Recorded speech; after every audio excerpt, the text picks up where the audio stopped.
I have to be straight up honest with you guys. The moves that you are seeing right now in the stock market, in the crypto market, in the futures market, in the rare earth market, every single move that you are seeing right now is meant to liquidate you. It is meant to make you tap out.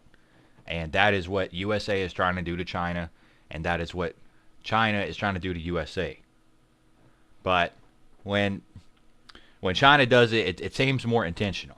It seems more intentional, but this is like a game of politics, and like we have to get into this because I want to show you guys how bad the whiplash is, and like hopefully with this you can maybe take something out of it. Look at this move just from today.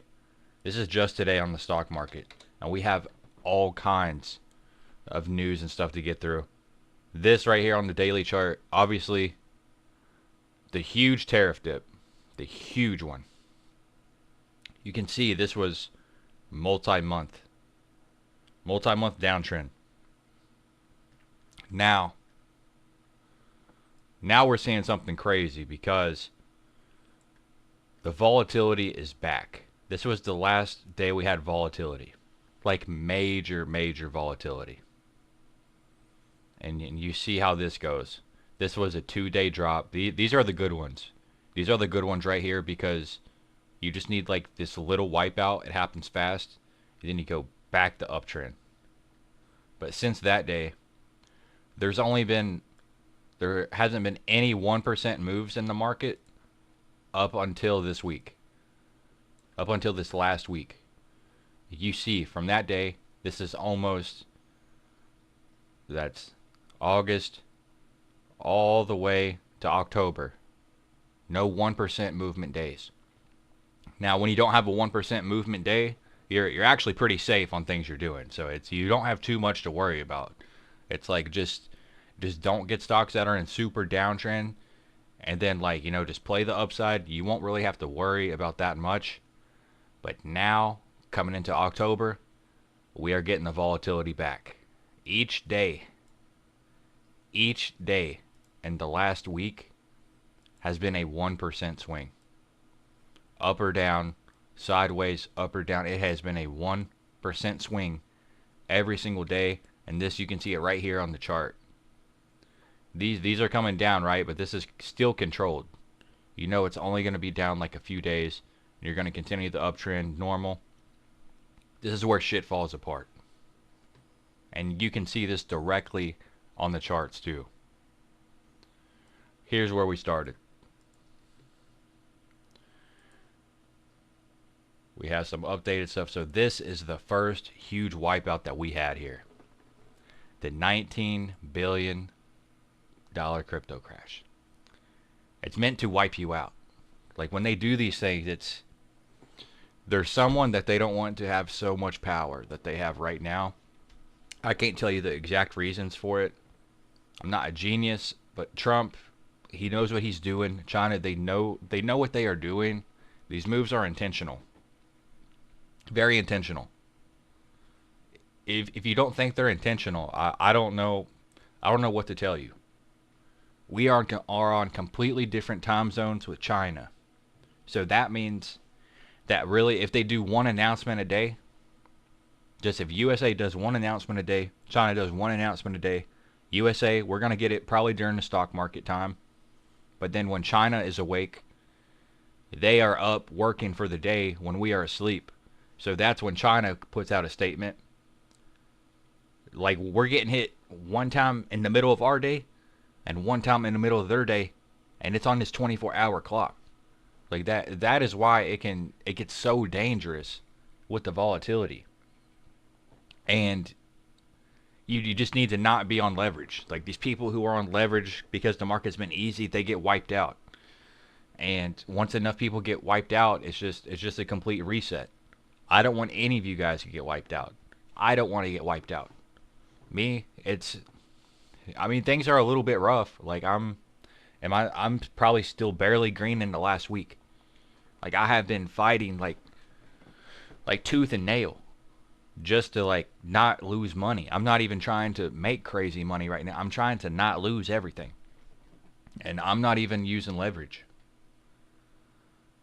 Yeah, look at this right here. This is a great This is like this is a great timeline right here of when it started. 1 week ago, one Friday ago, this all started. And I know since this stuff started, the news back and forth, it's a whiplash. It feels like you got hit by a semi truck. Like you will be sore for the next few weeks because of it. So bam, we get a little read on Bitcoin early.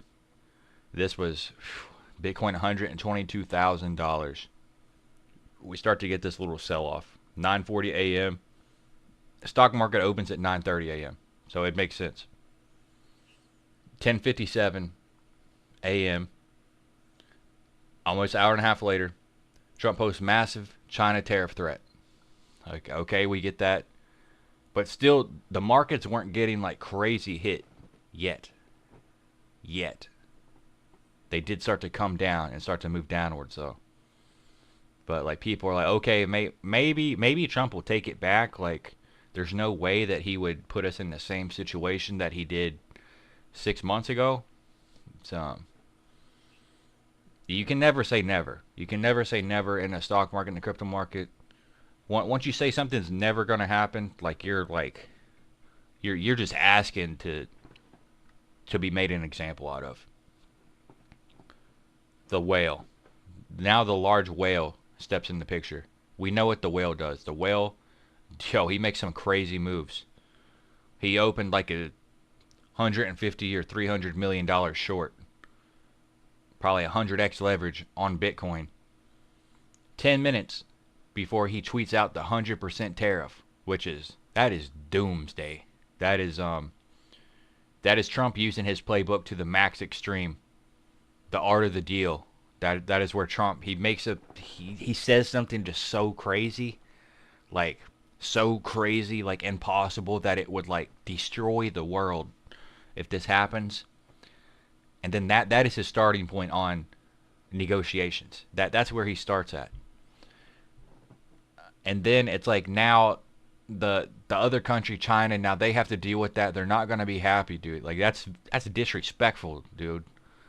Like to just announce 100% tariffs because they made you mad or whatever it is. Like, they say they're trying to counter the rare earth mineral market. It's really though. It's like, come on, man.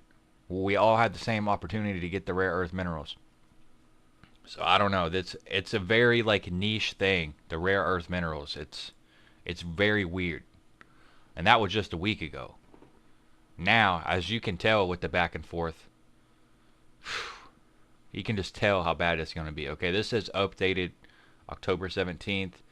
And now Trump goes back on it, right? Now Trump says 100% tariffs are not sustainable. Still plans to meet Z. But blamed Beijing for the latest impasse in trade talks. Chinese authorities tightening control over rare earth exports. It's not sustainable, but that's what the number is, Trump. They forced me to do that. They did not force him to say that. that's a reach, man. You see, like that's a reach. Like we can't blame everything on them. Okay, new trade actions. Okay, the rare earth elements, we get that. We get that. I think we're going to be fine with China, but we have to have a fair deal. It's got to be fair. Yes, we know this. We know this. Bessent earlier in the week had accused one of, I think Z. I think they're meaning to say Z's here. Top aides of being unhinged. I think he's talking about the Minister of Finance of China. He was sort of talking crazy. Okay, so this is from last night. China.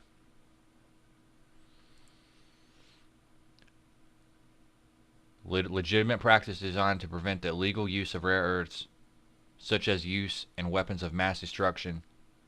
So they say that they have reasoning to do what they're doing with the rare earth mineral market. They can work together on this. China doesn't need all the rare earth minerals. USA does not need all the rare earth minerals.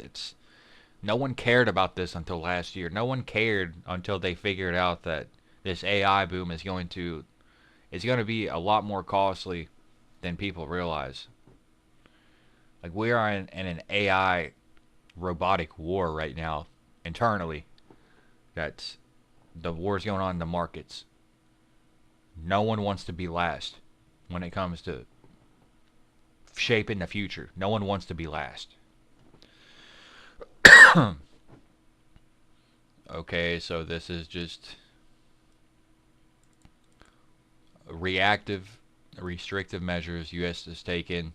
Recent announcement of a new rule that expands its entity list. China urges the U.S. immediately to correct its erroneous. That's, I know that means bad. Textbook examples of unilateral protectionist practices. So they're going back and forth. They're obviously going back and forth, as they always do. Trump's shifting tariff stance calms markets. So that was the latest thing that we had. He's saying the 100% tariffs would not be sustainable. And now we are waiting to see what happens next. So now we are waiting to see. We're waiting to see if this is somewhat sustainable or if it's just working like clockwork. Because when it goes like clockwork, you see the stock market here. Let's just go on like 5-day, 5-minute. You can see every single time we're getting news right here. This, even when we have a good day, we get news. We came all the way down yesterday. So that, not only was that enough that we just came down pretty hard, but then you have news at like 2 in the morning, 3 in the morning, when China is super active during their day. And then so you get the markets already down a lot before we're even open. Like this is 4 a.m. This is 4 a.m. right now, and people are not awake yet. Some people are. I think when you just stay up all night like that, I think it is not smart. I don't think it's a good thing to do. It's when you're putting money on the line and if you're really just staying all the way up through this because you're so scared, if you're down this much, there's not shit you can do at 4 a.m. Like there's not. Unless if you're buying futures, buying the dip, you may as well just wake up at 9 a.m. and then just see what you're working with. That's what I've learned about futures. And just watching the stock market like pre-market. Unless if you're actively trading it, there's no reason to just sit there and just like use more mental strain than is needed. But these events are meant to wipe you out. They are not meant to make you rich. Like these events, this is straight up like political back and forth chess being played between USA and China. And if you're thinking this is gonna make you rich, like unless if you're really like highly betting on a crash, it doesn't logically make sense. I don't think it makes sense to enter along right here. If you want to take a small chance, sure. Like I don't see a problem with that. But like, if you're really thinking you're going to make that move all the way up right now, you might be mistaken because you might get hit. You might come down here. You might have a couple months reset. If SPY came down to 620, it would hurt, but you would rather this move happen in the next week. I promise, even if it hurts you so bad, you would rather the stock market come down fast and then figure it out. If it comes down fast and they figure it out fully, then you can just expect that trend right back up. Just right back into normal market. But right now, this is not a normal market. You guys know it's not. It feels different. It feels different because this is scary. Look at that volume candle right here. That is not a good indication. Having volume that big, because this isn't like this. This was a 2-day drop. Now this was a 1-day drop on a Friday. And it went down a lot more after hours on that Friday with Trump's 100% tariff announcement. So we have had this whiplash for just 1 week. 1, 2, 3, 4, 5. And it's not over. It's not over. They're going to continue to do this, and it's probably going to be all the way up until their meeting. And if their meeting goes bad at the end of this month, oh my. Oh my. And then there's something going on with the regional banks, and that's just something for another video. All right, we got to do more research on it. With the stock market being up at all-time highs, for the last 3-4 months, it's, dude, how are the banks not making money? Like, really, dude? We got the rates starting to go down again, the Fed rate. Like, how's the stock market not? How are the banks not making money? It makes no sense. Anyways, guys, drop a like, drop a follow, drop a subscribe. Yeah, let's do something, man. Let's make this bread. Let's not get wiped out. Let's be smart. Let's be calculated. And join me on Discord, join me on whatever, and love you guys. Peace.